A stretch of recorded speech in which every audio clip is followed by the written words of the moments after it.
بریلوی پڑوسی اگر محرم یا ربیع الاول میں کھانا بھیجیں تو کیا یہ کھانا جائز ہے، یا اس کھانے کی قیمت اگر صدقہ دیں؟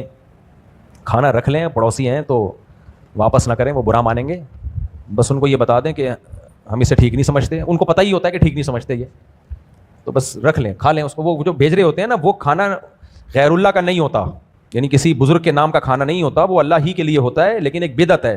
تو بدعت کی تائید اس سے ہوتی ہے کہ کسی کے اس عمل کو قبول کر لیں آپ. جیسے انہوں نے کھانا بھیجا، آپ نے لے لیا، تو وہ یہ سمجھے گا یار یہ اس کو جائز سمجھتے ہیں. یہ بدعت کی ایک تائید ہو رہی ہے. اس لیے اصولی طور پر تو یہ کھانا لیا ہی نہ جائے.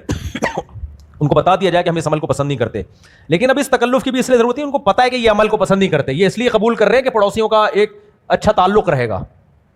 سمجھ میں آ رہی ہے بات؟ مثال کے طور پر بریلوی اگر میرے گھر میں ربیع الاول کا حلوہ بھیجیں تو میں اگر قبول نہیں کرتا تو بدتمیزی سمجھی جائے گی نا، اور قبول کرتا ہوں تو یہ میسج نہیں جاتا کہ یہ اس عمل کو درست سمجھتے ہیں. یہ میسج ان سب کو پتا ہے کہ بھائی یہ لوگ ٹھیک نہیں سمجھتے، انہوں نے صرف پڑوسی کے محبت میں رکھ لیا ہے. اب جب رکھ ہی لیا ہے تو کھانا تو بذات خود حلال ہے نا، تو اس کو کھانے میں کوئی حرج نہیں ہے، اس لیے کھا لو.